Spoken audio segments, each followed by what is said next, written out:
আসসালামু আলাইকুম। নতুন একটি ভিডিওতে আবার আপনাদের স্বাগতম জানিয়ে শুরু করছি আজকের ভিডিও। আজকের ভিডিওতে আমি আপনাদেরকে দেখাবো কিভাবে যে কোনো ফোনের ফিঙ্গারপ্রিন্ট আনলক করবেন। অর্থাৎ অনেক সময় এরকম হয় যে আমরা চাই না আর ফিঙ্গারপ্রিন্টটা রাখার জন্য, তো সেক্ষেত্রে সেই ফিঙ্গারপ্রিন্টটা কীভাবে আনলক করবেন এটা আমরা আজকে দেখাবো। অনেক সময় এরকম হয় যে ফিঙ্গারপ্রিন্টটা কেটে আমরা নতুন করে ফিঙ্গারপ্রিন্ট সেট করব, তো সেই ক্ষেত্রে আমরা সেই বিষয়টা কীভাবে দেখব, এটার জন্য ফার্স্টে আমাদেরকে সেটিংয়ে চলে আসতে হবে। আপনি আপনার সেটিংয়ে চলে যান।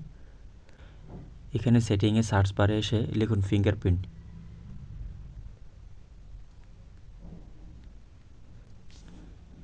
এখানে ফিঙ্গারপ্রিন্ট লেখার পরে উপরে একটা অপশন আসবে, এই অপশনে ক্লিক করুন। এখানে ক্লিক করার পর এখানে ফিঙ্গারপ্রিন্ট নামে একটি অপশন দেখাবে, এই অপশনের উপর টাইপ করে দিন। আপনি যখন আপনার সেটের মধ্যে ফিঙ্গারপ্রিন্ট সেট করছেন এর পূর্বে একটা পিন দিতে হয়েছে, আপনার ওই পিনটা এখানে প্রবেশ করুন। ওই পিনটা দেওয়ার পর এখানে চলে আসবেন। এখানে ফিঙ্গারপ্রিন্ট অন নামে একটা অপশন দেখাবে, অর্থাৎ এখান থেকে রিমুভ ফিঙ্গারপ্রিন্টে ক্লিক করুন।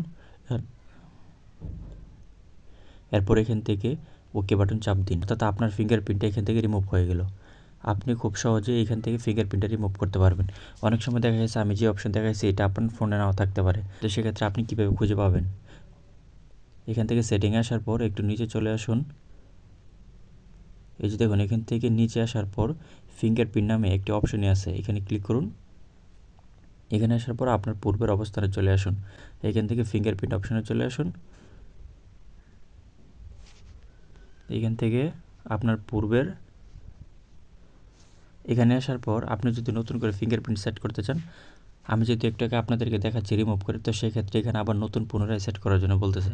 তো সেক্ষেত্রে এটা ছিল আজকের ভিডিও। আশা করি ভিডিওটি দেখে উপকৃত হবেন। ভিডিওটি দেখে যদি ভালো লাগে থাকে অবশ্যই একটি লাইক দিবেন এবং কি আপনার মূল্যবান মতামত পেশ করবেন।